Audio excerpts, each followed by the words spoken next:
So iilluminaughtii is calling out lawyer YouTuber Legal Eagle for plagiarism? She tweets out, "Not Legal Eagle editors broaching my editors to take my video style, and then when they didn't give up the info they literally copied it. And by the way, I have the messages from my editors, and found an email from them too. Just changed the color from purple to blue." Huh? Interesting. So I went through my emails and found this, just outright saying, "Yeah, I'm gonna do this, but if you could make it easier for me, I'd appreciate it." She then shows an email that says, "Hey Blair, I work as an editor for Legal Eagle, and I was wondering if there was some After Effects plugin you guys use for things like the intro to the first NFL video, where the lighter colors appear to stick out in 3D. We could recreate it, but we figured there was probably a faster method you guys were using. Here's the video I'm talking about, just so you know what I mean. Thanks, Danny." iilluminaughtii continues her thread by saying, "Also went to my Discord server to try and get more to cop the style." She then shows Danny in the Discord server saying, "Am I allowed to post a video essay I made that was inspired by Blair's channel? Or is there like no self-promotion? Also, is there any way I can talk to one of the video editors? I edit for Legal Eagle and wanted to know how they did a specific effect." Flo the Dragon Ghost responds by saying, "You have to be level 2 to post link. Then the best place for that would be advertise yourself/others." Danny responds, "And about talking to the editing team? I've emailed in the past but got no response, so I figured I'd try here." And then she shows the examples of this alleged plagiarism, and I mean, I'll just let the pictures speak for themselves and let you guys come up with your own conclusion, but needless to say, I think these claims are a little bit silly. Regardless, she ended off her thread by saying, "And to be honest, I wouldn't have believed any of this was trying to replicate my videos, if not for the email and Discord stuff that was done preemptive to their video coming out. Like, talk about, can I copy your homework? Yeah, just make it a little different," shaking my head. Leon Lush responds to her by saying, "Both examples,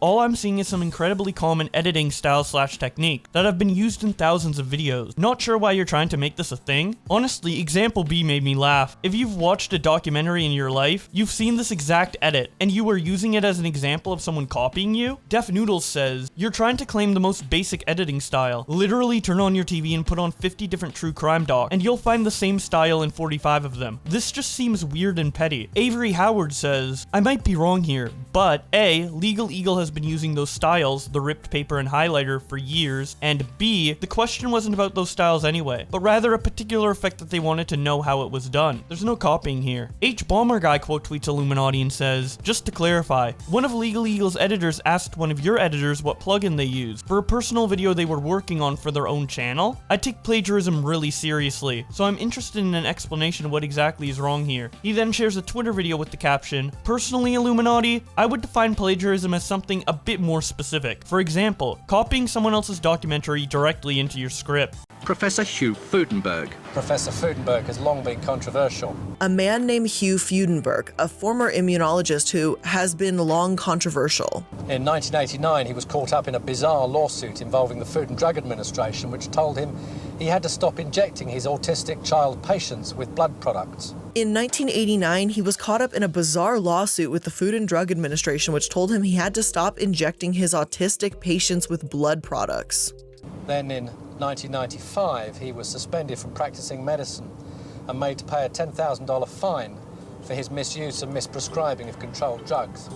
Then in 1995, he was suspended from practicing medicine and made to pay a $10,000 fine for his misuse of prescribing controlled drugs. Trying Maybe responds, "Changing has long been controversial to has been long controversial is objectively very funny." Sleepy Steve says, "It always seems to be actual plagiarists who seem to make the most frequent, absurd, and unjustified accusations of plagiarism. Not enough that they steal ideas. They have to go out of their way to slander others' work for having the most banal similarities." Evie Lupine says, "Not gonna lie, I've noticed that several channels like iilluminaughtii and Ready to Glare have made videos with direct, extensive quotes like this, without attributing the quote. One video was so bad, it was 80% reading a Wikipedia article verbatim and calling it original content." Tom says, "Oof, I used to watch her stuff, but found it odd how she was able to churn out so many video essays at a regular pace. I had no proof that anything malicious was going on, but the vibes were just off, you know? Glad it wasn't all just in my imagination." Ant the Editor says, "I mean, I'm annoyed paranoid you're all using the same font on Twitter that I do, without asking my permission. Thomas frankly responds, excuse me, that's my font. Inky Goat says, in retrospect, this should have been obvious. No person can make completely original or well-researched YouTube documentaries multiple times a week. I'm surprised a lot of people didn't catch it earlier. I certainly didn't. Koba says, point of view, showing a picture of a man with a hatchet, who I assume is H-Bomber guy, but I'm not too sure, to be honest. Anyways, Lasagna says, Harris, how dare you say this about the sole inventor of PowerPoint slide templates and highlighting text? We would still be in the Stone Age if not for her pioneering wisdom. Taconic says, I don't know what any of this is about, but this is very exciting and I recognize a savage punch when I see one, lol. Justin says, but was she ever on MTV Cribs? How proud is her mother? Has she ever worked hand in hand with Shigeru Miyamoto? Cody Hauser says, her channel makes mistakes in their videos all the time, so sometimes it's hard to take them seriously. Matebus says, everyone hates doing motion graphics, so everyone uses the same plugin. Feels like something so obvious to me. John Lewis says, okay, so I'm not tripping? I didn't see anything wrong either. We all take inspiration from each other. Like a ton of people are using screen replace feature on TVs for a cool effect. Sarah B responds by saying, I stopped taking her seriously when I caught 3 pretty significant factual errors in the same video, including the baffling assumption that university in Canada is free. My ungodly student debt proves otherwise. Moonwalk Grab says, I almost took her seriously until I saw this, showing her example B of the plagiarism. Sabrina says, claiming ownership over highlighting article text at an off-kilter angle and a vignette/causation blur overlay sure is a hell of a choice when there's probably thousands of YouTubers and documentarians who have done it for a decade plus. Blaze says, I'm shocked she's not going after Vox or BuzzFeed, because they've also used those types of motion graphics too. Instead, she went after a literal lawyer who has the intelligence to refute her claims immediately. And speaking of that, Vivro shows Legal Eagle's response to Illuminaughtii and says, personally, if I were going to accuse a lawyer's editor of stealing from me and tag the lawyer, I would maybe double check to make sure they hadn't actually been doing it for years before I started doing it. He then, of course, shows Legal Eagle's response to Illuminaughtii, which reads out, hey Illuminaughtii, I think this is a big misunderstanding. Perhaps great minds think alike. No one on my team is trying to copy you. Without an exhaustive review of your channel, I believe we used these 2 styles before your channel did. We've used them for 3 to 4 years. Plus, the 2 styles, a pseudo paper rip and a highlight, are extremely common on YouTube. The editor you were talking about didn't even design either of those 2 elements. Again, we've used them for 3 to 4 years at this point. Danny is a great and thorough editor. When he reached out via email, he was hoping to find out what plugin your team used on a particular video, a very common practice among editors. He was not looking to copy anyone's style. Danny is also a freelancer who makes his own videos. In the Discord, the video he referenced was about being inspired by your subject matter, not your style. He's a fan of yours. The video was referencing a video of his own, not a Legal Eagle video. Here's the end of the Discord chat that Danny provided to me. He was trying to edit a video of his own using only DaVinci Resolve. He was always just looking for some technical help, and even thanked everyone anyway. He then shows a screenshot that starts with Danny's last message from the screenshot Illuminaughtii provided, and then showing the 3 messages below that Illuminaughtii cut out, where Flo the Dragon Ghost says, at Danny, this isn't really the place for that. This is just to ask questions about the server, as the mod team really isn't involved into editing. The editing team are busy people. Calpie responds, it's true, I'm very busy, to which Danny responds, ah well, thanks for the help. Legal Eagle then ends off his thread by saying, YouTube is great because it's collaborative, and the rising tide raises all ships. My team and I always try to provide original, high-quality, informative content. We try to help others when they ask for it. There aren't really any trade secrets around here. I didn't know that Danny reached out to you, but I don't fault him for doing so. If anything, I think everyone on the platform should be more open in sharing. Anyway, if you feel differently or want to hash it out, my DMs are open. Wonderstruck YT responds to Legal Eagle by saying, feels like we're about to go down this rabbit hole except towards editors and effect. Imagine being so wrapped in your own echo chamber that you think you're the pioneer of your style that other channels have used for years. They then show an image referencing the Fine Bros controversy from 2016, where they tried to claim copyright over all React content. Holmes responds to Legal Eagle by saying, and in today's edition of Dumb Things I See on the Internet, content creator accuses an actual lawyer of stealing commonly used things without speaking to said lawyer first. Jane Smith says, I went to go look at example B and was confused when the text was different. Then I realized it was the highlighter effect. That effect has been around since before YouTube was even a thing. That has a specific marker made for it. Are you kidding me? Dr. Bravo 2 says, can't wait for the, can you copyright a basic ubiquitous video effect? Video. Now all of these people so far have been against Illuminaughtii. So let me show a tweet from the one person who did defend her. The Surfs responded to Legal Eagle by saying,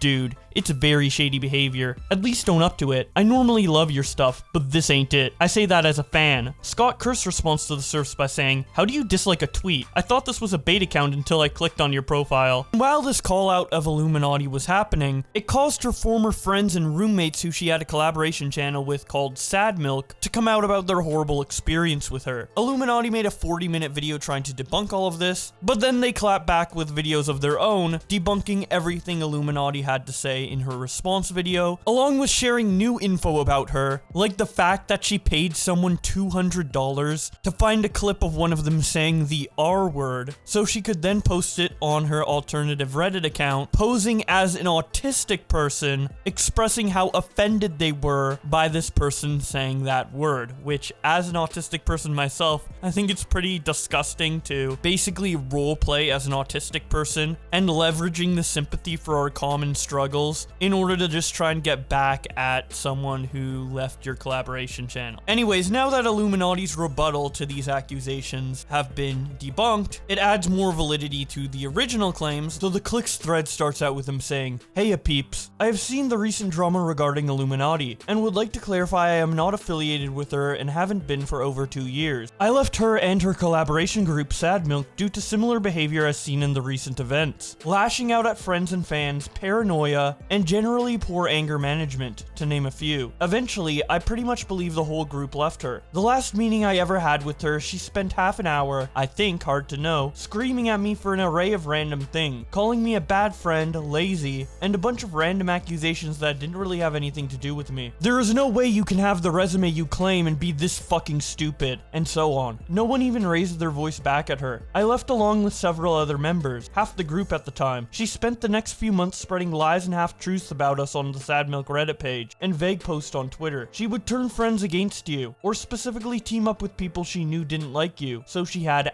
allies against you. Rallying mainly banned problematic community members known to be liars and conflict seekers. When people started questioning that maybe she was the reason everyone left, there was a very convenient updigging of 11 to 14-year-old videos of me, stuff I made back when I started my channel, in 2009, when I was a teenager. And as you can probably guess, some of the jokes from that time age like milk. I publicly owned up to my past mistakes and apologized, doing my best to be transparent and honest about my past. She would still harp on it, ignoring the fact it has already been addressed, trying to direct as much attention to it as possible, publicly stating it was a bad apology, along with vague posting about it in comments on the collaboration channel, maybe in an attempt to get people to assume I had been kicked out for poor behavior, rather than leave because of her own behavior. She, assuming it was her as she had channel access, also liked to pull what I could only describe as very petty acts of revenge. For example, some people left comments on the collaboration channel saying, "Good that Click left. They obviously got ratioed hard, as people were there for the creators." She would manually go in and delete the ratioing comments, but leave the original hate comment. She tried to gain control of my Discord when it surpassed hers in size, by tossing around accusations at staff and trying to get rid of my team and replacing it with hers, giving me the ultimatum to fire my entire senior team or be publicly fired from Sad Milk myself. I was still a YouTube freshie at the time, and she was quite intimidating, claiming connections and clout, reputation, and powerful friends, so everything stayed mostly silent, and had to constantly look over our shoulders for the next year. None of us even mentioning the whole thing. We were even worried talking in our own Discord, as it became apparent she had spies within our moderation rank. We were just hoping we wouldn't have our reputation completely destroyed for simply walking away. This is just a brief summary of events. It's sad to see that she hasn't changed. A couple weeks later after that thread, when iilluminaughtii posted her response video, the Click posted a response thread that reads out, "Watching the iilluminaughtii response video at the moment. Only 25 minutes in so far, but that's not a very accurate retelling of the event. I will be making a video on my own, but for a quick address for now, I didn't pay for editors? For context, I was just a few weeks into YouTube and was drowning in paperwork since I had just set up my company. My company card got declined for a $400 payment to her for editor costs. When she sent me a reminder, I paid her for my personal account to ensure she didn't get the wrong idea, which is more expensive as you pay with net salary instead of gross revenue. Odd thing to bring up as it was resolved quite smoothly. She did do a lot of work on the collab channel, but that was also the role she wanted wanted and insisted on having. It was very hard to help out, as she would not offer proper access to either the channel, editor communication, drives, you name it. We didn't also tell her to raise our cut of the channel when it became apparent she did more hours. She declined, which was fine by me, but it turned sour when she demanded help but also would not give access to do so. As for the meeting, she was the one who demanded a meeting. When OT and I didn't let Oz talk over us, he was still acting mediator at the time, she stormed towards the mic from listening in from the background, screaming, "Shut the fuck up! Shut the fuck up now! It's me who's talking!" It didn't get more pleasant as it went on. As for the Discord, yes, we had a random creep in a VC. It's a large public Discord. It happens sadly, as most server owners will attest to. A couple of mods failed to act in a timely manner. They are not on the team anymore, obviously. Also good to keep in mind these mods are community volunteers, not trained law enforcement. But the claim I didn't respond to it is technically true, because it was 3 AM my time zone. By the time I woke up, the individual was already banned. Blair and her team had already gone in full swing to accuse anyone of being a pedo. A half-asleep mod not responding to a ban fast enough? Pedo defender. People who tried to de-escalate? Pedo allies. You get the gist. This is what escalated her trying to replace my whole team with her own. Also worth mentioning, the admin that was removed for explicit content isn't consistent with the timeline. This person was actually removed by me personally when this was brought to light. It also happened months, I think, before all of the rest. Also, click using vile language up until 2020. I do recall saying it once in context to you and your server when we started working. One of your mods actually gave me a warning for it. We laughed about it together, Blair, because I didn't know it was a bad word, and the mod kept the warning as a Mimi badge of honor, so that you would have to cut ties with such gross behavior is actually just a lie. We laughed about it because it obviously wasn't meant in bad faith, and was a silly occurrence. Also, bringing up the time my channel was wrongfully terminated?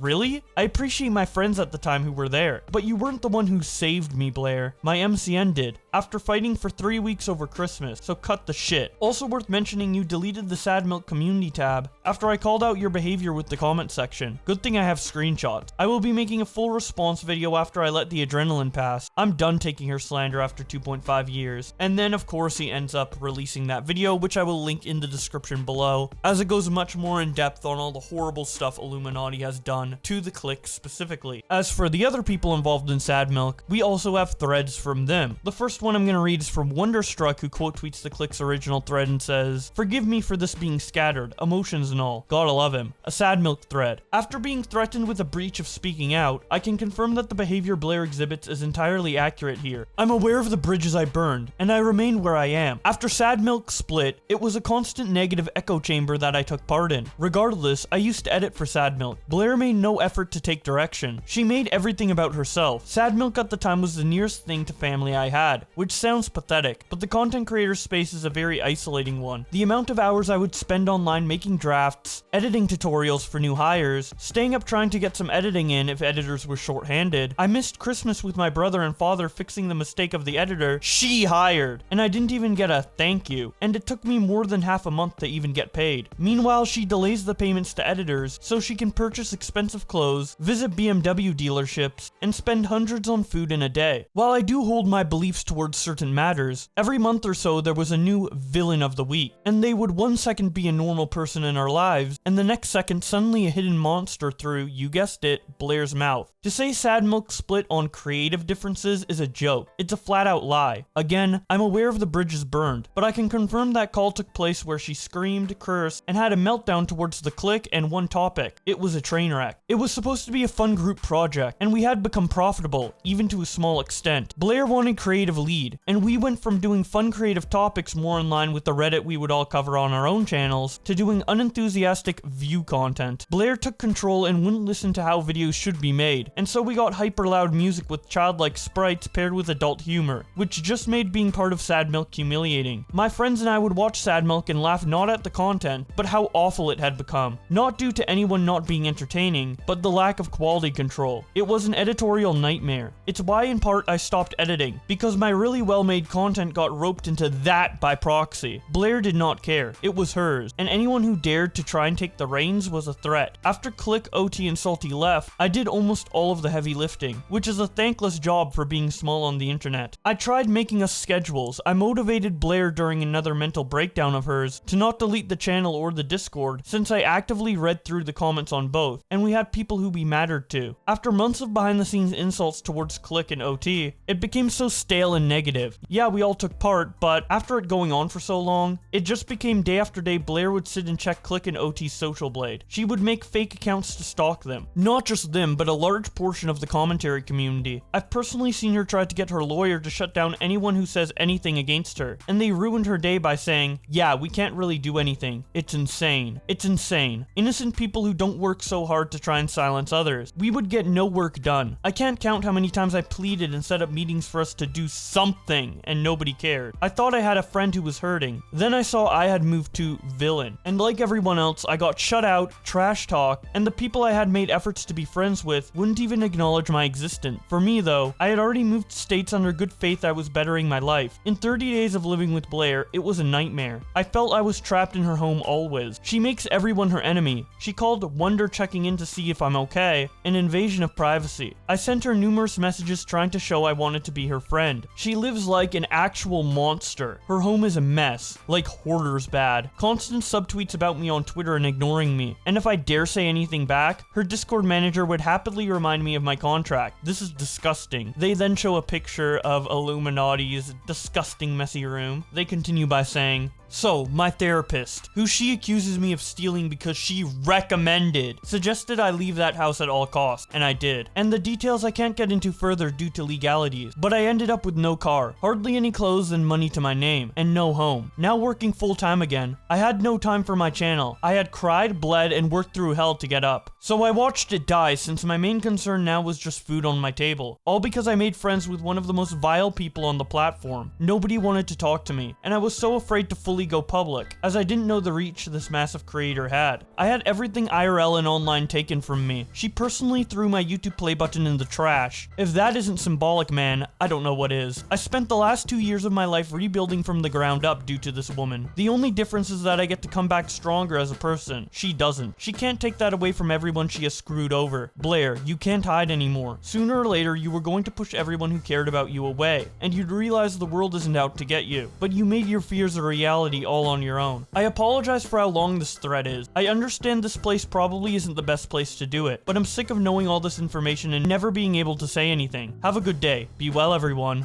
Wonder. If the people here that I would like to be removed, feel free to ask. Pem responds to Wonder by saying, again, I feel like a massive dick for wanting to give her the benefit of the doubt. Had no idea she was like this, and just assumed people were hating for the sake of it. Really sorry y'all had to endure that hell, and I sincerely hope things get better for everyone. Wonder responds, don't ever feel like a dick for trying to do the right thing by seeing what people are about. The Click responds by saying, I thought it was bad enough just trying to walk away from the group from the other side of the world. I can't imagine what it must have been like to be actually stuck in it. Brave of you to speak out, man. I hope life is treating you well. Wonder then responds with a heart and a bro fist. And once again, a week later, after Blair made her response video, Wonder also made a response on Twitter. This time in the form of a twit longer with the title, My Brief Response to Blair. As many of you are aware, Blair has come public with her side of the story. The Sad Milk members and I expected either this or her burying it. I am aware how opinions are formed, so I will explain briefly since I am working on a video response. I work full-time, so it may take a moment to complete. Blair has come forward with a lot of information I did not initially come forward with. This was an active decision on my part, as a lot of this information is part of a pending small claims lawsuit. My county is entirely backed up, and in the state of Texas, I have 2 years to file, which has given Blair ample time to do the right thing. I will get to that, but first let's rewind as I want to address a handful of things. I'd like to start with the blatant lie on my role as a Sad Milk editor. I did not become an editor to cover my share of the joined editor payment. I was living paycheck to paycheck, yet always paid my share. I became an editor for Sad Milk after they loved a demo I submitted. I was so new to contract work that I personally thought $20 was fair pay for my work, which obviously I was compensated more than that. In my span of Sad Milk, I edited roughly 3 to 4 videos. Sad Milk was a channel that lasted almost over a year. I was not an active active editor, so to say I paid editors via my own edits is inaccurate. About 3 months in, Sad Milk became profitable, and we stopped doing shared payment because the money from the channel went to the editors rather than coming out of the Sad Milk members' pocket. We had our Sad Milk fund, and then we had editors who got paid not via Sad Milk payroll. When I did edits, I was an editor. I made the claim that I had a delayed payment from her. This was due to her former channel manager telling me 2 years later that Blair had been spending on food, cars, etc., while lying to employees about why money is being moved around and payments are delayed. He knows who he is. That is for him to tell if he chooses to do so. I am not speaking on the click allegations, because that is his story to tell, which he intends to do. Regarding the Christmas vlog, I helped last second with an expensive video we all put work into, because the person Blair contracted did not do a job that I believe met the standards of our channel. A person Blair later herself fired. I took on role as editor last second to help out a channel I thought we all cared about, while editing content of my own. For context on the video, we all flew to Colorado to film an IRL video. Blair spent a large amount of money so we could build gingerbread houses. It was fun, it was expensive. She hired an editor, never checked in on his update. It was a Christmas Eve video, so when the video was barely on time, I was stressed it was not up to quality for a video we all worked really hard to make happen. Sad Milk represented my name, Blair's name, and Oz's name. Blair wanted help with the channel. Blair made it clear she felt like she did not receive help. So from where I am sitting, it comes across as contradictory when she attacks my way of helping. I do not believe Blair would have been okay with a scuffed, audio-popping, bleak video going live on the channel because she never checked in on the editor she hired. If I am wrong, then I apologize. Christmas Day. You stated that the video went live on Christmas Eve, so it does not make sense that I would miss Christmas with my brother and father. Let me explain. I stayed up the entire night prior working on my own content, then pulled a second all-nighter to fix our Christmas Eve video. My sleep schedule was screwed for that video, so come Christmas, I was too exhausted to see my family due to overwork and last-minute fixes. Editorial exhaustion.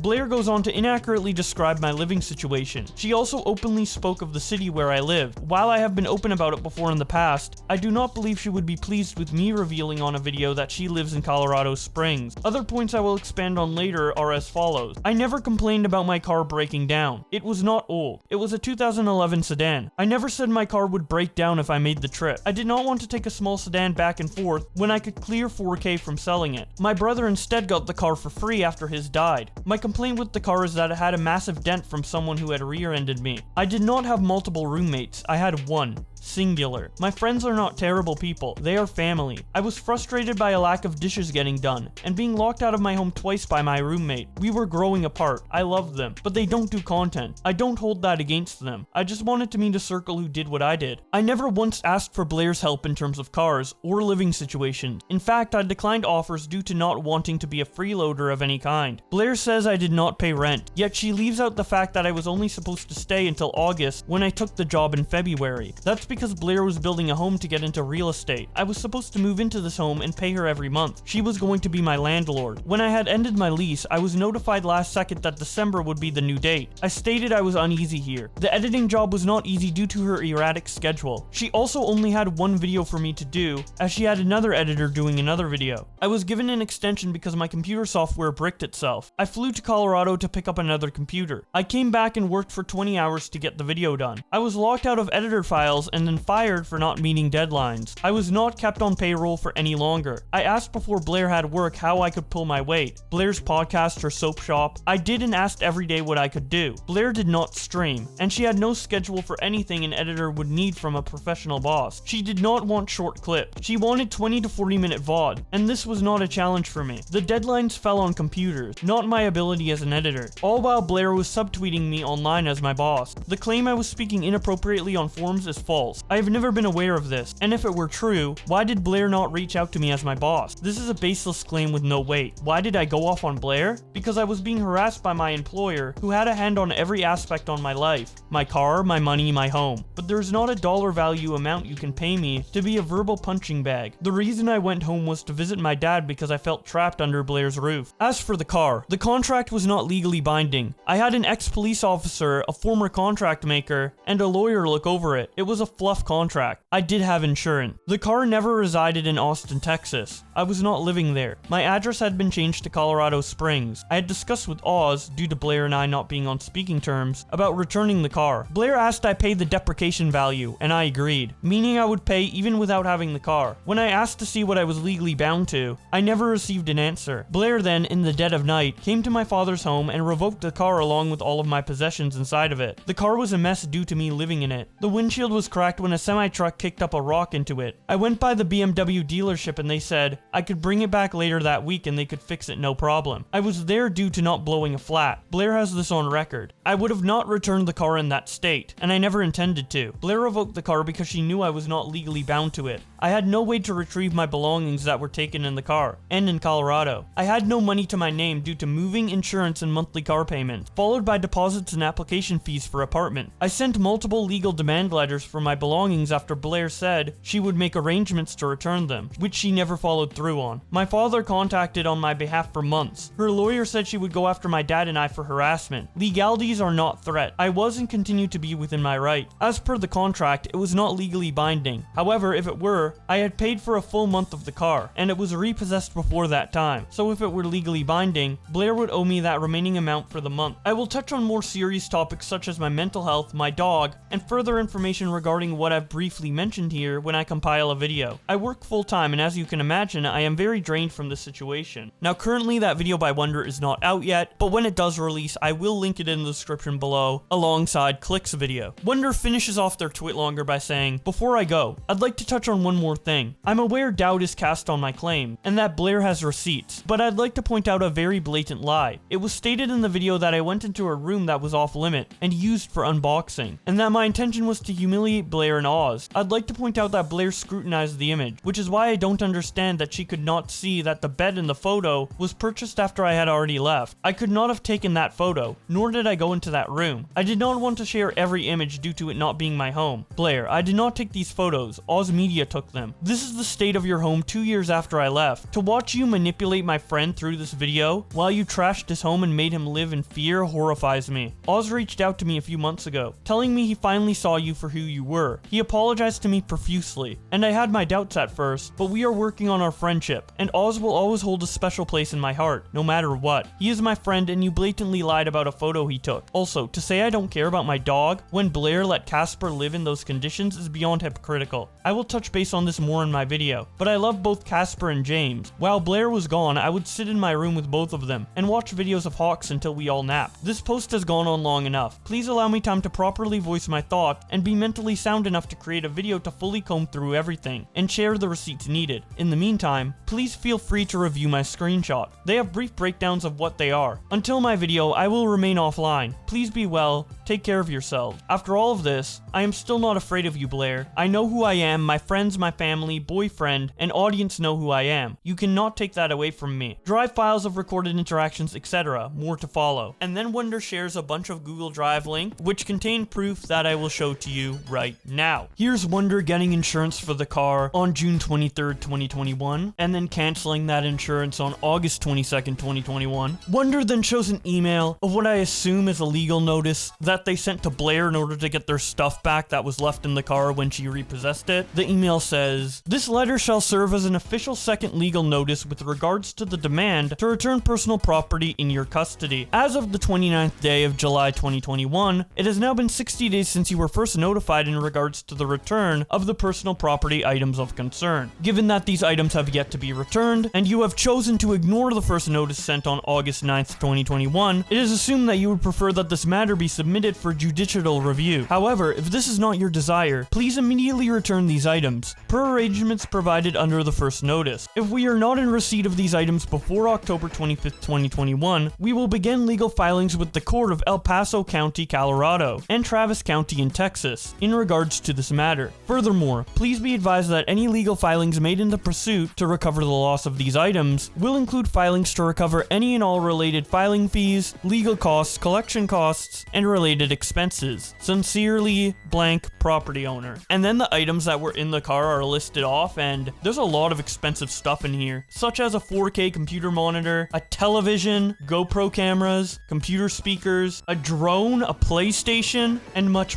more. They then show some DMs between themselves and Oz Media talking about the car situation in July of 2021. It starts out with Wonder saying, "Now my timeline keeps freezing every 2 minutes and destroying my work. Filmora helped me the least they could. Man, this shit was not an issue at all. And sure enough, the second I start to do my job, everything fucks up." Oz Media, who is was speaking for Blair at the time of this DM exchange, responds to Wonder by saying, 1. Continuing to keep the car, but with an additional amount per month, with full payoff in a few years. 2. Drop it off when you come to Colorado. We'll need to update lease and sign deprecation contract. 3. Sign deprecation contract now, and Blair will come down and take it off your hands. Can you get the total payoff price for option 1? And the deprecation will be determined by Winslow BMW, and we can provide the full itemized rundown when they give it. Wonder responds, I will not be keeping the car. I will do option 2. I will also need to see all the paperwork related to the car itself, and a copy of its paperwork / what I signed / etc. I personally do not want anything related to the car with me at this point in time. Oz responds, alright, I will get you a copy of what you signed.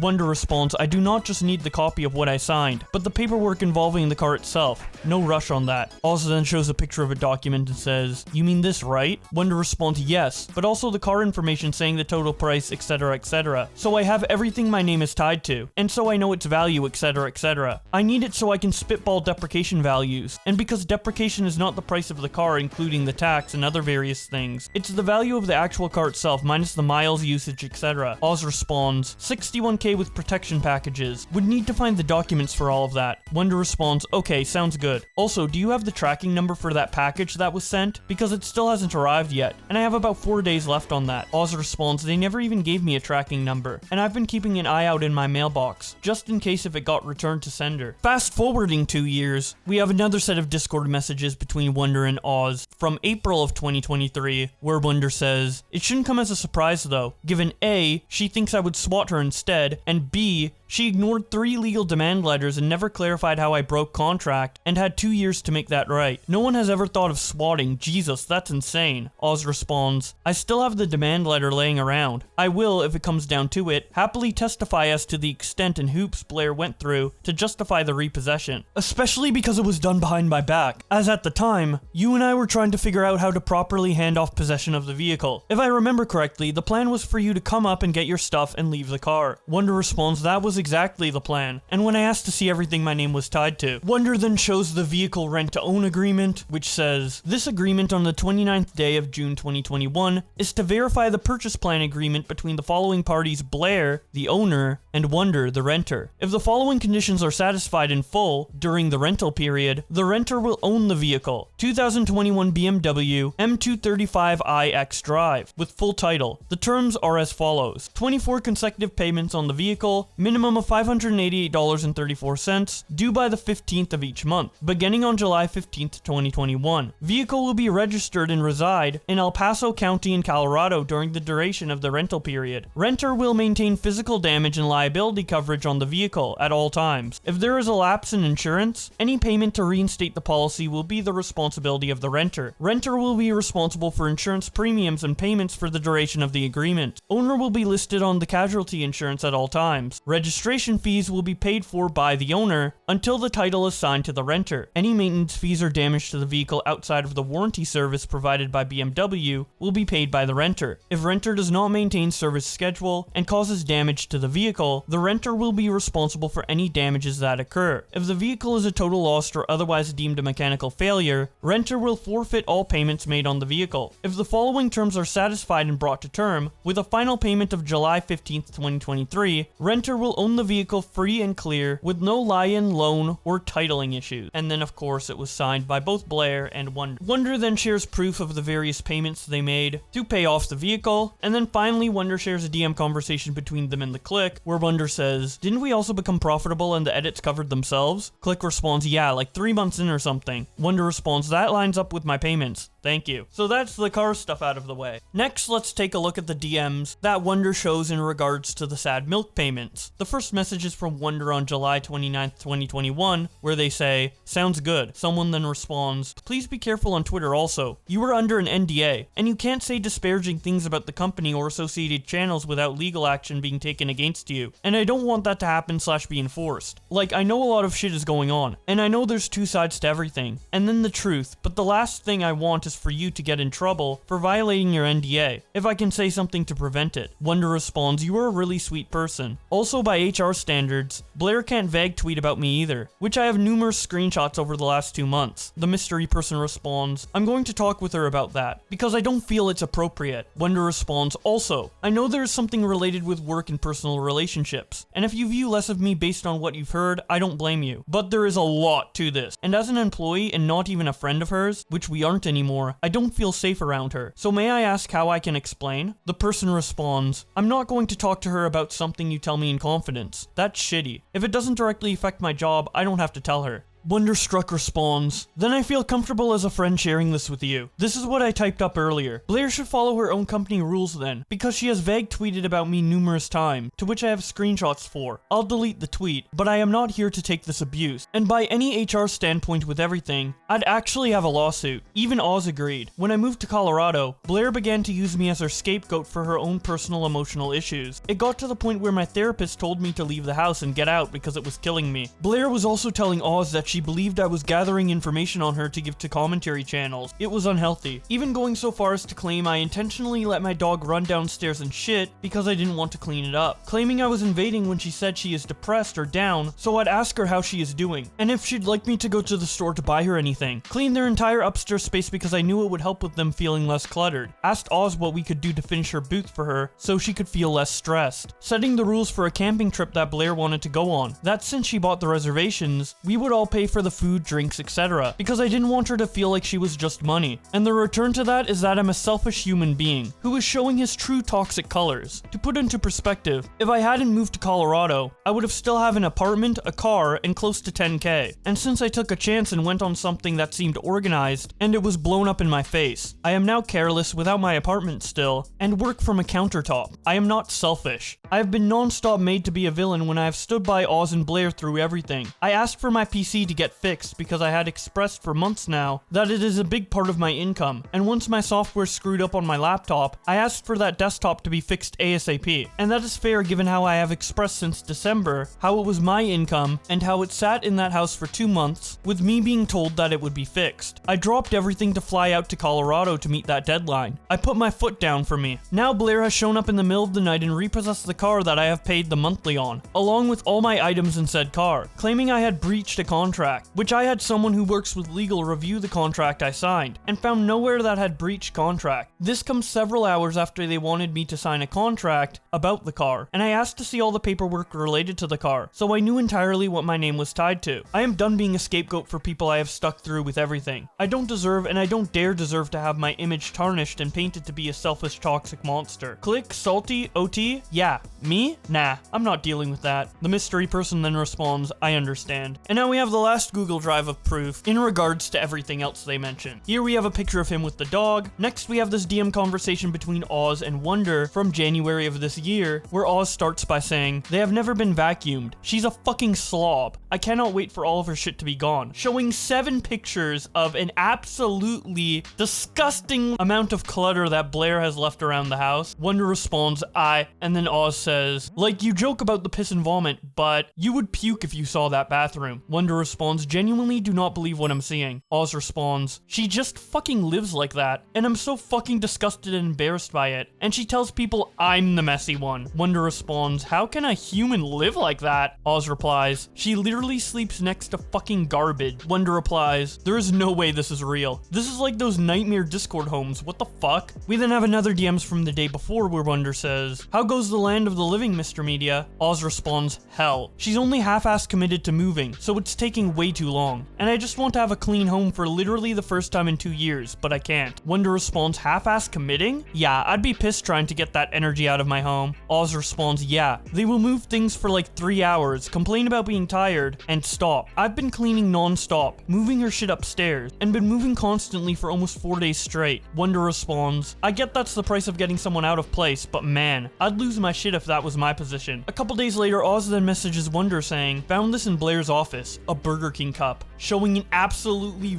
rancid picture of a Burger King cup that has probably been out for like multiple weeks due to how the inside of it looks. Wonder responds, big sip. That's fucking rancid. A couple weeks later, Oz then messages Wonder saying, yeah, give me a sec. There's a few from 2023. This was 5-ish months after she moved back in. The couch one is mid-cleaning, I think, showing even more images of an absolutely cluttered mess of a house. Wonder then shares the one image that iilluminaughtii did share in her video, claiming that Wonder took it when it was temporarily messy because she just moved in, and captions it by saying, it was this one. Oz responds, well, for starters, by the way, Blair didn't own that bed until 2022, obviously confirming that Blair lied about the circumstances surrounding that one messy image in order to cover up how much of a disgusting slob she is. Speaking of which, we have even more proof of iilluminaughtii being disgusting when Oz shares this image with the caption, here's a screenshot that shows when the photo was taken, showing that all of this mess is from October 2022. They continue by saying, and now you also have the ones that show almost 3 months later it only got worse. Wonder then shares some more multi-year-old DMs between him and Oz Media by searching the term house in their DMs. The first one is from Wonder, who says, I come home to dishes, my roommate saying he didn't have time, but then followed up by saying he was high on shrooms for an entire day in the house, had to clean out rotting chicken he left out. Then he invited his friend, ex-roommate, and they just smoked because I wouldn't clean dishes for them to make edibles. Oz says Democrat house. About a year later, Wonder says, I know I said I was cool with it, but I am being real. I am somewhat uneasy about staying until December. I didn't want to say anything because I was worried I'd sound rude since you two have been nothing but generous to me. I'm just worried that I am in a place for 6 months, that I'll be hella distracted. I'm such an independent person, so it'll feel weird to be downstairs in somebody else's house for so long. It's probably just something I need to work through though. I still do want to move to Colorado. Just letting you know where my head is at. Definitely made the wrong decision there, buddy. Holy shit. Living in that place sounded like an absolute nightmare. And earlier this year, Oz Media agreed with that sentiment, that Wonder got screwed over, as they privately DM'd them to say, I'm sorry for everything. A year and a half too late, I know. I'm next apparently, and I'm sorry. Just for everything, man. I should have seen it. I should have seen the fucking writing on the wall, but I ignored in hopes that I was wrong. I saw you unblocked me. I hope deep down that you knew this might happen, and gave me a door to open. I might be wrong, but please, I fucked up. If you would ever listen to me and hear me out, I would thank the world. I was an idiot, man. Blair played me, and I fucking fell for it, and I'm disgusted with myself. Wonder responds, hey Oz, I appreciate you reaching out, and I think I and a lot of other people as well know firsthand how convincing and vile Blair can be. I'm sending this to let you know I'm not ignoring this message. I hope you can understand the sheer intensity of you reaching out, and I need time to think of a clear, level-headed response. Be well, I'll get back to you soon. Oz responds, I understand entirely, please take care, but I appreciate you taking the time to even hear me out after everything I let slide. Everything that I just sat back and let her do that was fucked up beyond belief. I was complicit, so I can understand your pain, nor do I ever expect you to forgive me, man. Wonder responds, I appreciate the ownership, I do. I'm not a person who doesn't forgive. I just am incredibly cautious in doing so. From an unbiased standpoint, our situation aside, I am aware of the probable pain you are probably in at the moment. I'm currently at work, so the deep conversation we will have will come later. But I can't say for sure, but I'd imagine you must feel alone right now. So if you need an ear to vent about whatever happened, that door is open. Oz responds, I understand. And she 100% does use people. What I'm ashamed about is that I kept my eyes closed and ignored everything for 3 goddamn years, and just let everything slide. I 100% deserve this after everything I let happen, but that doesn't mean I'm not going to at least clean up the rubble and start new, or try to. Also, I'm not looking for sympathy, so don't feel obligated to try and pep talk me. I know what I've done, and my only goal right now is to focus on what to do next in life. And that is it for Wonder's statement. It was a lot, I know, but I felt like I should go through absolutely everything to keep all of this horrible behavior from iilluminaughtii permanently archived somewhere on the internet. But the video's not over yet, as we still have Oz Media's initial thread about iilluminaughtii to read out. This was made on the 24th of April in response to the legal stuff, as well as the threads made by Click and Wonder around that time, and it starts out with Oz Media saying, I think it's time I actually speak out on the current Twitter trends regarding sad milk in 2020 to 2021. I cannot express how scared I am to do this, the fear I have in my gut to even speak out. However, I do feel like it's important to say my piece on this subject matter. Yeah, it's a mess. But the tweet threads posted by Wonder and Click, and what they have stated about sad milk is the truth. I will be adding those threads below. The whole project was a mess, from start to finish. I really wish I didn't need to do this, but with the flurry of DMs I've been getting, I don't have a choice but to speak out. Blair, I'm sorry, but you have hurt me. I need to speak without being told by you you, "Oh, I'm just the villain? I'm always in the wrong?" Or something along those lines. Words I've heard from you constantly. I want to be heard for once. I need to clear my mind and conscience after holding this in for 2 years. Forgive me, but it's what needs to be done. When looking at the whole of the project, it was mostly controlled and run by Blair. Her main worry was that because of her, in her own words, lack of personality, she felt as though her contribution to Sad Milk needed to be the managerial bureaucracy behind the scenes to justify her presence. This led to a defensive approach when anyone would attempt to assist with the nitty-gritty behind the scenes, despite her claiming that no one wanted to help her, one of the factors she claims to be the final nail in the coffin of Sad Milk. Blair was indeed the aggressor. She always has been. As an example of this behavior, look at the Legal Eagle situation. Blair has the habit of starting fights, but will almost never publicly apologize if proven wrong. She will instead hide behind a private apology probably, and from my perspective, act as though this makes everything better. After all, she would express to me that admitting error would only make her look stupid and weak. This will be followed by her blocking people on Twitter, silencing her detractors through YouTube channel bans, deleting comments, and putting her accounts on the down low to prevent interaction. For example, on Sad Milk, she would blacklist former collaborators from being mentioned, but manually approve hate comments towards them, which in my opinion, were specifically ones which instead praised her or the remaining members, including me. This is her MO. It has been for the 4 years that I've known her. It actually perfectly ties into how we first met and began to be on speaking terms in April of 2019. Sad Milk was very much like this. At the first sign of dissonance, her response was to have me confront OT and Click with this list of talking points in an attempt to show them how wrong they were, which I accepted. This brings me to, well, me. What is missing from both Click and Wonder's threads is the fact that I acted as Blair's frontrunner. Anything Blair needed to say went through me first, essentially act as a spokesman. This was actually a common factor in our relationship. I would always act as a filter to keep her out of drama, or from saying things which would have been seen as offensive or kindle for a larger fire. I stopped doing this in January. This does not excuse me from protecting her for this long, but it is the truth. I could take the approach and say I was manipulated, which perhaps I was, but I still knew what I was doing was wrong. I always did, and it always hurt. It left a huge black mark on my spirit, and my ability to feel comfortable in my own skin. I had moved to Colorado, got a house, and lived with her at the time. She was in my life every day, and I would hear these theories and villainous explanations directed at anyone who wronged her. It was hard to avoid, let alone not fall for them. I believed it was my responsibility to protect my friend from something that, in my view, was clearly hurting her, something that I felt was eating at her and making her daily life worse, things which in hindsight could have been solved with a conversation, but she was unwilling. Instead, the conspiring, backstabbing, and rumor machine were put into full swing. I, much as Wonder and Salty, were forced by Blair to choose between her or Click and OT. Of course, I choose the person I live with. What was I going to do?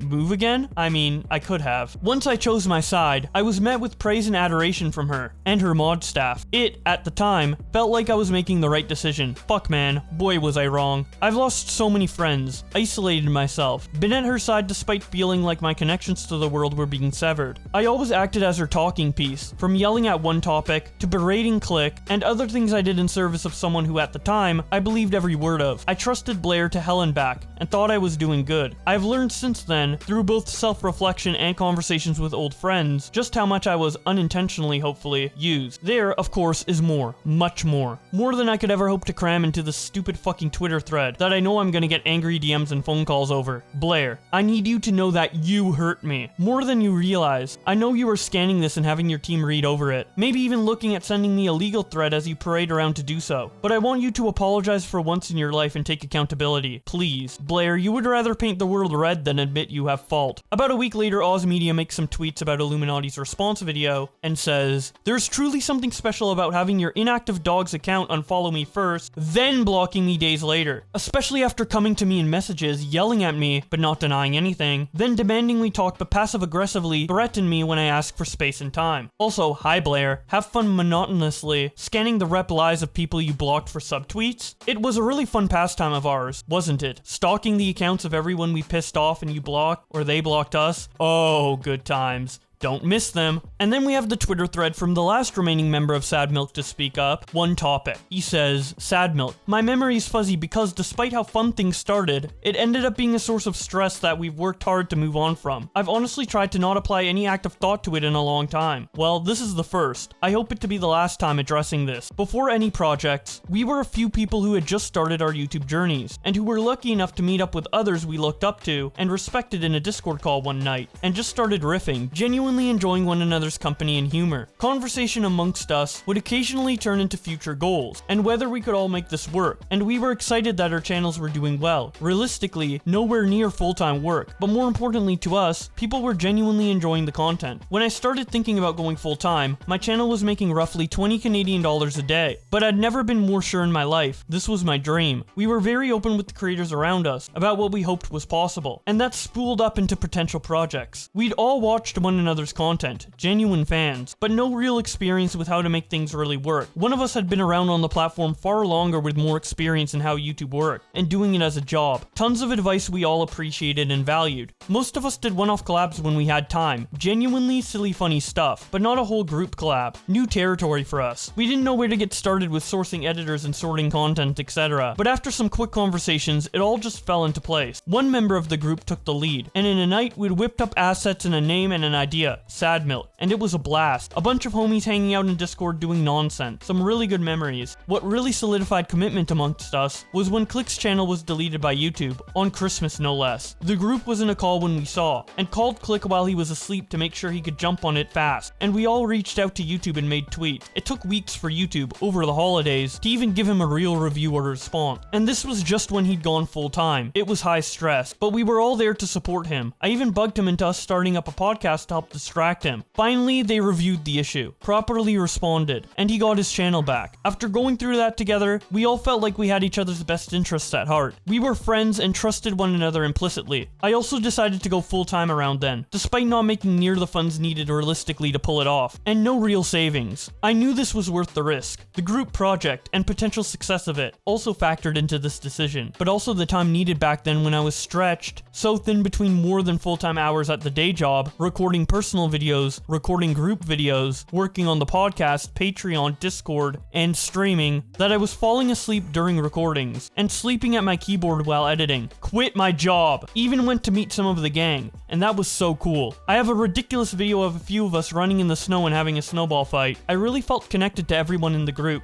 Went home super charged up and ready to record more silly stuff. Expectations changed, and we started recording more frequently, enjoying some more than others, but it was us as a group that we enjoyed most regardless of what we were doing, so we really pushed to make it work, even with the extra recordings. I'm not sure what the initial tipping point was, but likely a combination of not having enough time for everything, time zones, and conflicting schedules, but we all started to rub one another the wrong way. I did my best to help mediate conflict, especially because many of us had genuine fears that arguments were being taken too far. I did my best to stay in the middle, and be the person to try to help fix things, DMing both parties, and sitting in calls. I'm not perfect, but I tried. I felt each person was my friend, and I thought we could just get past petty things, the small things. We could really make this work, but that day never came. I did not know that not everyone was coming to those conversations in good faith, and I'm still surprised. It fractured the group. And out of very real fear of retaliation, if anyone stepped out of line, we tried to make the best of it. We kept showing up and recording, tried to help, but conflicts continued to pile up, fears piled up, and communication broke down. Ultimately, the fact is we didn't have enough time each day to complete our own work and projects, and continue a group project, all while trying to hash out disagreement after disagreement. It was becoming unhealthy for us behind the scenes, and you could see how drained we were. To say it was negatively affecting my mental health would be an understatement. 3 of us opted to leave once we realized how far gone the project was. We said we'd go our separate ways, without causing a public stir or mess, and we hoped those remaining would find success. We didn't learn about the rumors and stories that we were told about us until a short time later. Who we thought of as friends were maliciously spreading falsehoods about us to justify how a project we walked away from was better off without us. We stayed silent even privately, just tried to do damage control quietly, while unnecessary theories spun. Every few months for the next years, we would hear another worse rumor, and we'd work to do damage control all over again.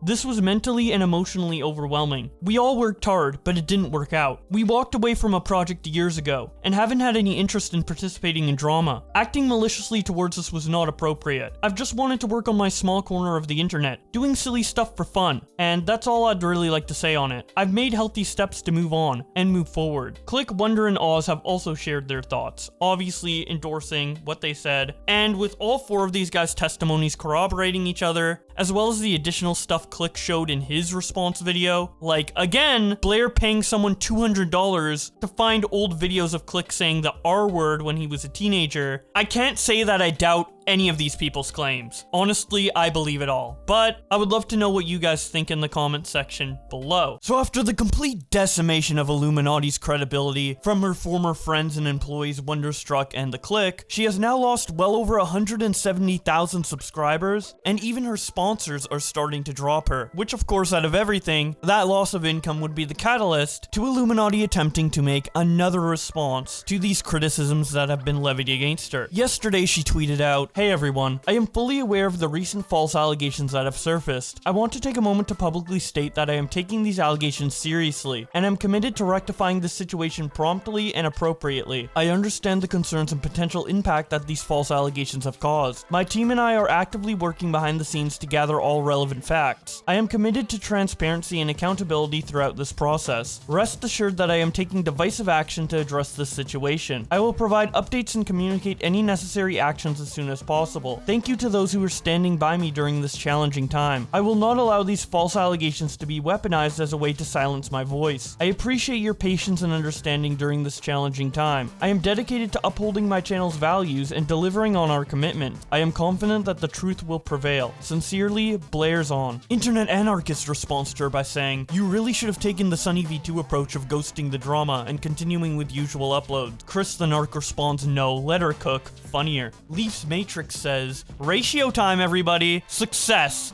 The joy of ratioing those who deserve it. Let's fucking go!" Bobu Senchan says, "This sounds so PR. I'm sure at least 10 people working in PR wrote these statements. This doesn't sound human. It sounds so corporate. Also, was it also fake the suicide note you posted on your 1.5 million YouTuber followers account? That for me was the worst part, and you yourself posted it." D. Bernard Rivers says, "Nope, too late. Not even sure how you turned up in my feed. I've stopped Patreon, unsubbed, and now apparently muting you. You need to fix yourself before you can rectify." But those words are lost on someone like you. Philo says, "Didn't you share someone's no mass living note within your supposed apology video?" Naomi says, "This is the most dramatic way of saying nothing at all that I have ever witnessed." ACU says, "Can I have $5? To which Leaf's Matrix responds, "Please give this person $5. FPS Diesel shows this image where someone asks for the source and Illuminaughtii responds, "It was revealed to me during my psychotic break." Chase Eglin says, "Problem is, Blair, you can't call them false allegations anymore. Click and Wonderstruck both provided receipts and evidence to support their claims. This isn't something you can slap a false allegations label onto and expect everyone to go along with it." Flashing Pondu says, "A challenging time is when your former boss weaponizes your own mental health against you for the whole world to see. You are not the victim here. You are a seriously vile person. Take time off, get help,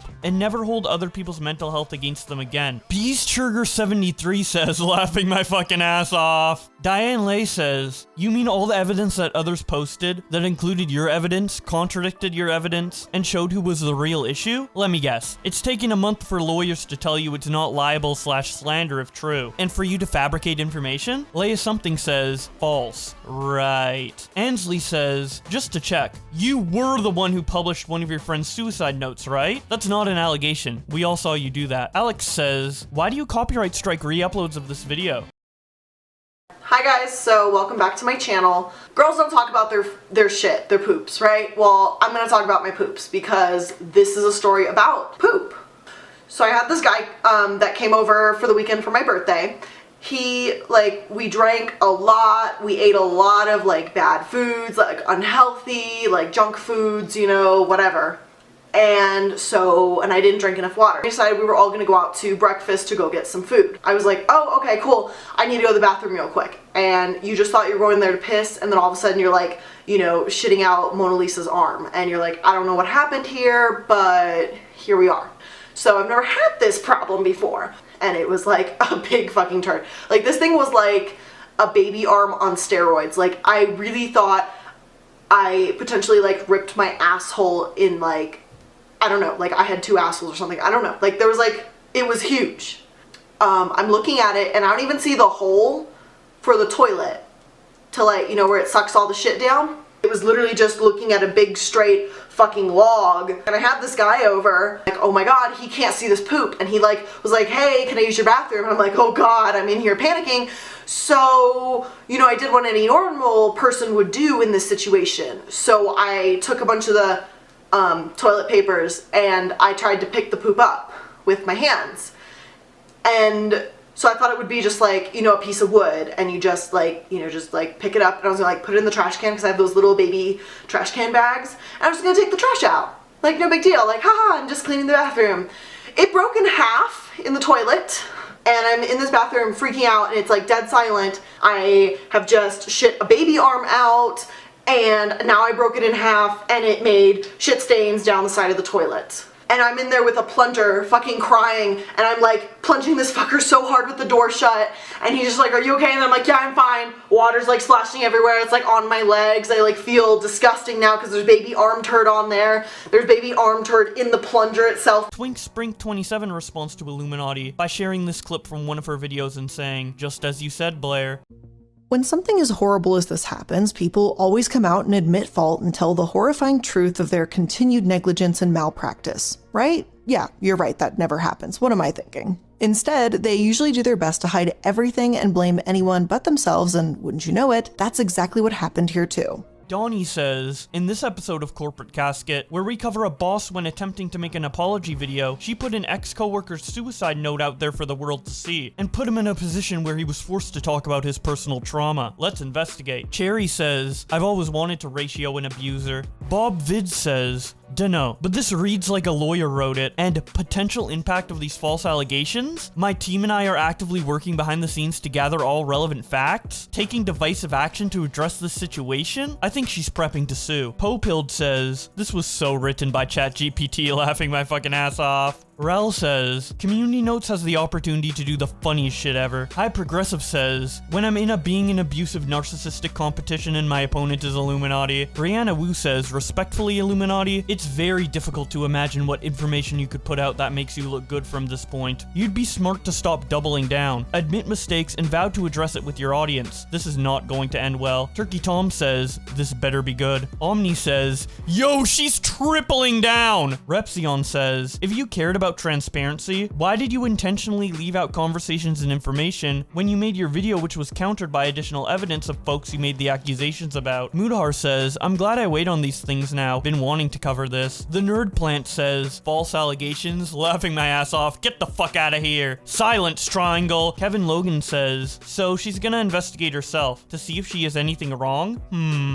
Cregan's quote tweets Illuminaughtii by showing this picture of a very innocent looking girl from Ace Attorney and saying, hey everyone, I am fully aware of the recent false allegations that have surfaced. I want to take a moment to publicly state that I am taking these allegations seriously, and I'm committed to rectifying the situation promptly and appropriately. Petty Page says, tripling down is actually wild. Barbarism Critic says, I don't know man, I think making someone your live-in indentured servant and also posting their suicide note online pretty much speaks for itself. Don't really need much more context to be honest. I've barely followed this shit, and what I've seen is inexcusable for someone who casts their lot with the left. Knox says, I think you should apologize to Wonder for trying to use his mental health to discredit him, and also leaking private conversations with him, which you did. It is in that video. No false allegations there. And I am no follower of Wonder. I am a decent human being. Sensitive Society says, get fucked. And then just as I was editing this video, some crazy news came out from Wonderstruck who said, Blair aka Illuminaughtii just sent me a cease and desist for speaking out against her abuse. I will not be silent. The Click responds to this by saying, English isn't my first language, but this is an odd translation of taking accountability. One topic says, no way. Nicholas Diorio says, laughing my fucking ass off, she's so predictable. The Kind Kitten says, if you ever need a lawyer, maybe hire Legal Eagle. And now this tweet is a week old and not related to her recent statement, but I find it funny that Non on Twitter found a makeshift Illuminaughtii plush at a thrift store for $2.99. So even the biggest Illuminaughtii fans, who were dedicated enough to her as a content creator to buy her plush, have started to give it away out of disappointment for her behavior. I just find that so hilarious. So as many of you guys know, about 4 months ago, the YouTuber Illuminaughtii uploaded a video filled with false accusations about her former YouTuber friends. Most of these people have responded and debunked Illuminauttii's claims in the video, except for one person being Oz Media, who planned on on making a video but took a while to do so, giving iilluminaughtii a chance to preemptively strike by sending them a cease and desist. Oz Media tweets about this when he says, "So iilluminaughtii has officially sent me a cease and desist. Best part is she cites parts of the video which I had no part in, and demands I make a public apology. I haven't even made a video yet." 2 months later, Oz Media gives us another update when he says, "I am still working on my video. However, Blair, which is iilluminaughtie's name, is taking legal action against me to take my home. I need help with the legal costs, and will be providing a full and detailed explanation on how I'm even in this position within my video. Putting link below to avoid throttling." And then he links the GoFundMe page. Repzion responds by saying, "This woman is evil. I'm so sorry she's trying to do this to you. We have your back." Omni responds by saying, "Ain't no way. iilluminaughtii has the opportunity to apologize and potentially fix everything, but instead chooses to quintuple down.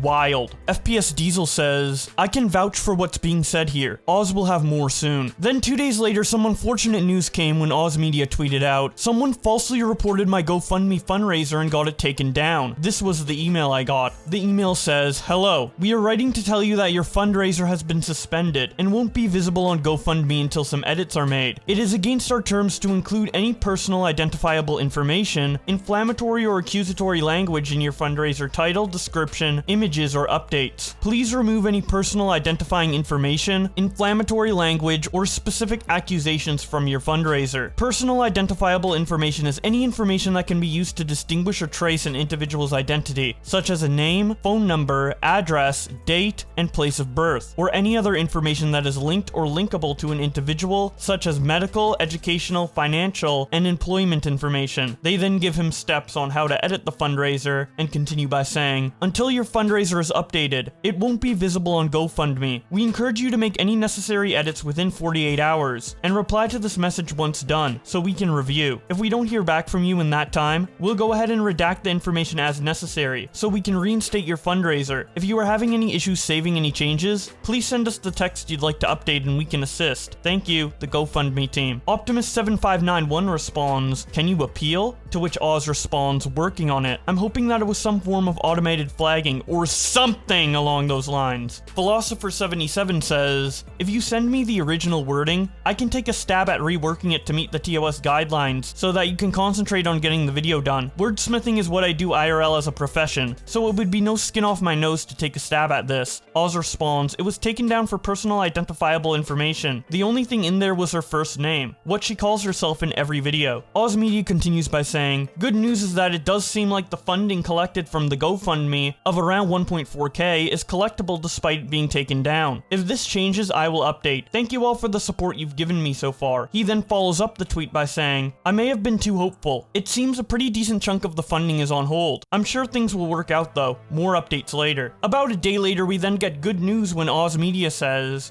"My GoFundMe is back." But apparently they were so confused by what the personal identifiable information could have been that they thought it was the cover photo, which is a picture of me. So basically, no changes were made besides removing a certain first name, which has been done. Fundraiser back up! And after it went back up, a bunch of people donated to Oz Media, which resulted in his fundraiser raising close to $30,000. After the GoFundMe, Oz Media hasn't really said much, but we did get a bit of an update of what's going on between him and iilluminaughtii in this video uploaded by Red Fox Comms, where he leaks some Discord DMs from iilluminaughtii where she says, "The worst part, honestly, is that Oz worked for me, worked with the team, and he knew that doing this would hurt their livelihoods. Like, you want to be a bitter ex that's mad that I moved on and found love? Fine. Go to therapy. Doing this to get me back or punishing me for leaving him? It's insane. That's why in my video, I didn't say anything in his section. I still cared about him. I didn't realize he was the one masterminding this, and he's mainly doing it because he owes me almost 200k that he took from me. Took home more of my own money than what I made, and he didn't want to pay it back." Someone called Trick responds by saying, "I don't want to pay someone back, so I'm gonna slander them and risk getting sued for defamation. Solid logic."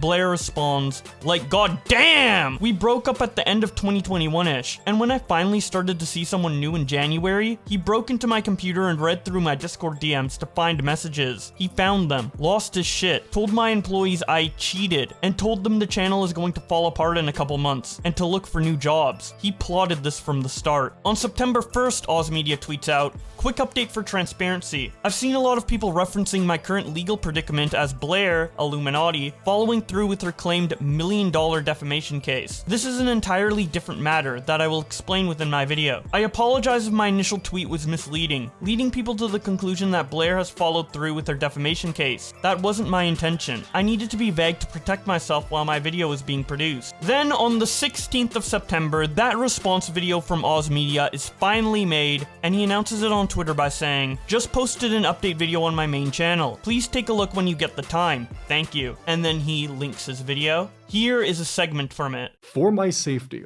I need to put a short and temporary pause on production of my video on iilluminaughtii. The video will still, of course, be produced.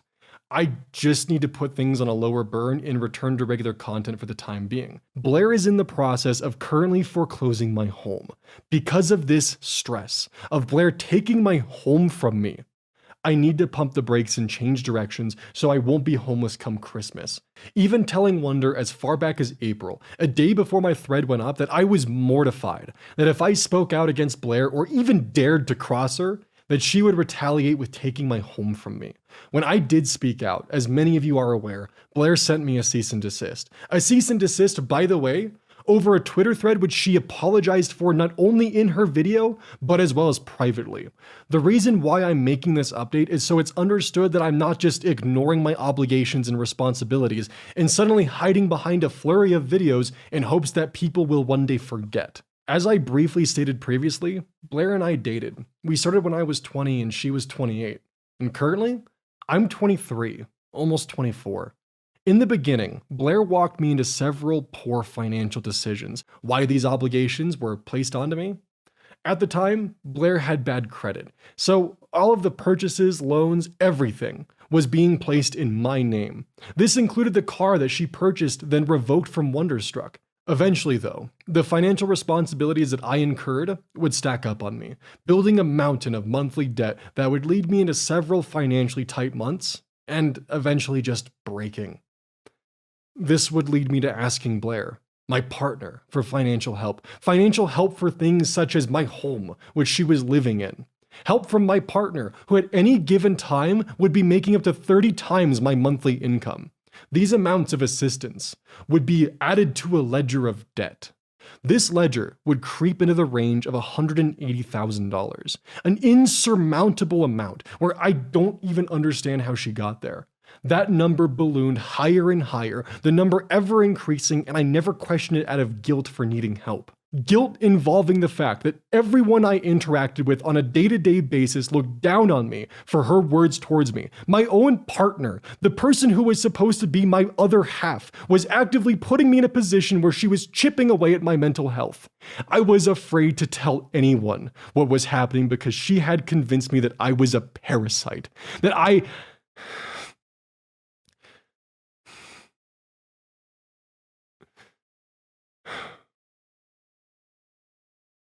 avoided telling anyone who could have helped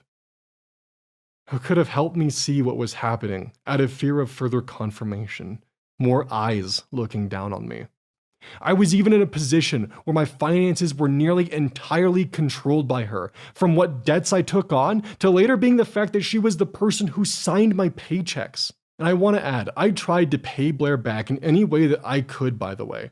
I felt indentured to her by this debt she had hanging over my head. Hell, I even took a position in her company at a lower pay to try and pay this debt back. Offered to work with her in her crypto farm for free to pay back the debt. Anything that I could to try and make myself feel useful. But this led to the end of 2022, where Blair would take advantage of not only my financial strife, but both my legal and financial illiteracy in December of that year. When I was 23 and Blair was nearly 31, Blair, with her lawyer, would create an honestly quite confusing legal document for me to sign where I would agree to pay back her debt. Blair Being the person who signed my checks knew that I couldn't afford legal representation. Blair also knew that the $2,500 that she was having me pay monthly towards that debt was almost as much as I was making monthly working for her. This would mean that I could barely pay for anything else in my life other than the debt that I owed her. Everything I made working for her was going right back into her pocket. Blair would bring me to her lawyer's office, put me in a room alone with the two of them, with papers in front of me. Papers which I foolishly signed for a myriad of reasons, ranging from Blair expressing that this would mend our relationship, that it was the right thing for me to do, that this would also protect her legally and prevent her from getting into trouble with the IRS. She also would describe to me, and while I can't remember if this exact word was ever used, she essentially explained to me that because she used company funds to assist me, that she had committed embezzlement. And by converting the amount that I owed her into a loan with her company, this would save her skin legally. Blair used all of this, promises of reconciliation and other factors, which will soon be further elaborated on, as means to get me to sign a document known as a deed of trust. I wasn't aware of the power that this document held, what it does, what it allowed her to do. This document gave her the power to foreclose if I was unable to make a monthly payment of nearly $2,500 for nearly a decade. Blair knew that even with my income working for her, that this wasn't possible.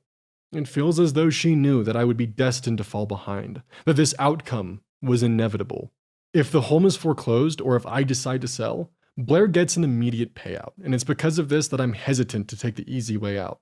There's also the fact that there's just not enough equity in the home, that if this were to foreclose upon, Blair would still be out money, and she could then sue me further to get that money back. As you can see with Wonder, Blair has a habit of taking advantage of younger men, 8 years younger than her, and their financial illiteracy for her own personal gain. This, of course, leads me to the GoFundMe.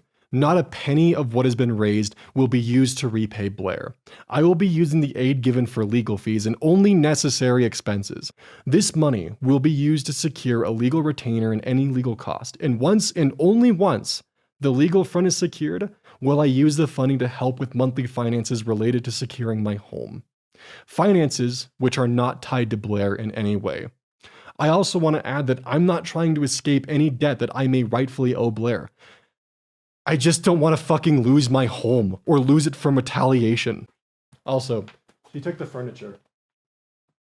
If you want to watch the full 17-minute version of this, I will link it below in the description. But moving on to the Twitter reactions, Omni says, Oz Media finally gave an update about Illuminaughtii, and it is beyond terrible. She has become a vengeful ex with the intention of making Oz Media homeless right before Christmas. It seems she intends to drag everyone down with her through any methods possible. Nicholas Diorio says, Confession. I sent a psychotic email to Illuminaughtii bragging about how Karma eviscerated her entire career. I am telling you this because I find it hilarious and would do it again. In fact, I might just do that again. Toaster Oven responds by saying, You are the king of the solidly worded letter. I can see it in how you act. Diorio responds, short and sweet actually, showing the email he sent Blair that says, I just wanted to rub it in that your career is destroyed and your reputation has been shattered. Couldn't have happened to a bigger cunt. Nick sent from iPhone. But Oz Media wasn't the only one getting sued by Illuminaughtii, as a previous employee of her called Felix the Kit Kat tweets about her legally pursuing him when he says, My former employer Illuminaughtii is retaliating against me for things I've said and done after my employment ended. She had falsely claimed to have served me papers and is trying to force a default judgment. Any help would be greatly appreciated. And then he links a GoFundMe. His thread continues by saying, She claims to have had served papers to an old address I haven't lived at in 9 years. It's hours away from where I currently live, and at the alleged time of service, I had just finished work. There was no possible way I accepted these documents as the declaration of service claims. Just to prove without a shadow of a doubt I am who I say I am, here's the very screenshot from Click's video with minimal edits to hide a link in another person's name who hasn't and will not be involved in this. He then shows Discord DMs with him and Illuminaughtii, where Illuminaughtii offers to pay him $200 to find the Click saying the R word. I am the magpie responds by saying, I'm so sorry to hear she's going after you. Retweeting cause I'm poor. I wish the best. Internet hugs if you want/need them. Felix responds, I appreciate it. I very much appreciate the support I've received so far, and I by no means want anyone to donate if they can't afford it. I'll figure this out one way or another with the help I've been receiving. Mr. Pussy responds to him by saying, is she trying to claim an NDA violation? Because recently, law was passed that makes NDAs that are too broad unenforceable. I would look into that. And also she would probably be on the hook to prove that the reason she's suing you was for business interest only. Felix responds by saying, I have not had the suit papers in my hand, so I do not know. Once I obtain the legal retainer, I intend to fight the declaration of service, since I have not been served. Once I do, they will most likely serve the papers to my attorney, and at that point, I can't speak on it. I will definitely be consulting my lawyer on my best course of action moving forward though. Luke the Gamer responds to Felix by saying, holy shit, you were the censored name and clicks video? Bruh, best of luck to you. Felix responds, I had asked to be censored originally because I didn't want any of the spotlight at all, and I wanted to avoid these very issues I'm having now. I've never been in it for the clout, and at the end of the day, I had to set things right for myself. The click then responds to Felix by saying, oh my god, the greater context makes it look even worse. Not just paying people to smear friends, but also offering it to people down on their luck? Really shows how she controls and isolates people, huh? Damn. Philosopher77 responds, exactly what I was thinking, and part of me thinks she might even have been willing to pay more if Felix hadn't been so broke at the time. Sort of a, hey, he's desperate. 200 should be enough to get him to do it. The click also quote retweets Felix and says, Felix was the ex-staff who provided some of the proof that Illuminaughtii was running the Doobie Schmertz accounts. For context, I will be brief on other details as I don't know what is relevant for the legal part, but it looks like she can't even slap serve someone ethically. Shaking my head, give them some love. Lee responds by saying, she really fooled everyone, viewers, employees, even friends. It is truly insidious. I feel desperately sorry for anyone who had to deal with her manipulation. But some good news comes out of this as Felix tweets out, my phone just won't stop going off today. I was not expecting such a quick takeoff of support, and I really appreciate it. And then about a week later, he quote tweets himself and says, thanks to everyone's generous support, I have reached my goal, and I will find a way to repay this kindness once I finish my case. I'll be able to fight this tooth and nail without the worry of being able to pay my bills and maintain normalcy in my girlfriend and I's life. Sincerely, thank you. And Felix wasn't the only one that the community financially supported after being screwed over by Illuminaughtii, as Oz Media announced that on Friday he's going to be doing a stream to help fundraise money to prevent Illuminaughtii from foreclosing his home. And that Friday was yesterday. And that stream was an overwhelming success, with Oz Media doubling the donation goal within the first hour of his stream. Here's a clip that Eva posted on Twitter of Oz Media calling his mom to tell her the good news on stream. So,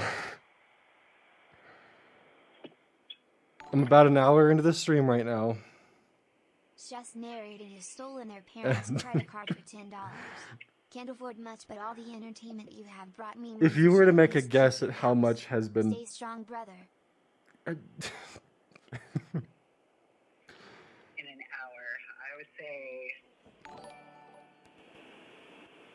The way you're acting, I'm having a hard time, so... But I'm gonna say, realistically, I would say, like... $2,500. We've got you. We clearly love you.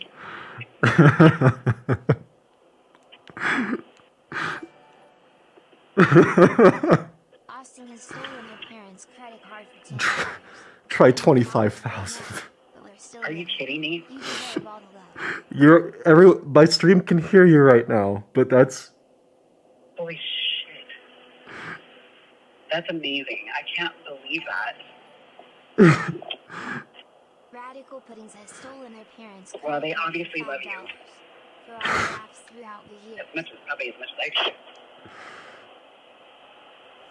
That's amazing. I can't even believe that. That's crazy. I'm trying my hardest not to cry. Franz Well, has I am stolen their crying, parents' so credit there's card that. for $2. Hope I can help. That is crazy. I told the stream that when we were talking earlier, I said I was lucky if I could maybe hit Inari has $5 stolen grand their in the parents' first credit day card of for streaming. $20. Hey, And we're here for you, Oz. You have this and we'll all be here to help support you. they wanted me to call you to give you the news. Oh my gosh. I cannot believe how generous everyone is being. Asked her That if is he so stolen crazy. their There's some parents' good people credit out card there. for $20. And they The know time good came to people when help. they see it. We know what the person involved is like. Of course, we'd help quite literally as soon as we That's could. amazing.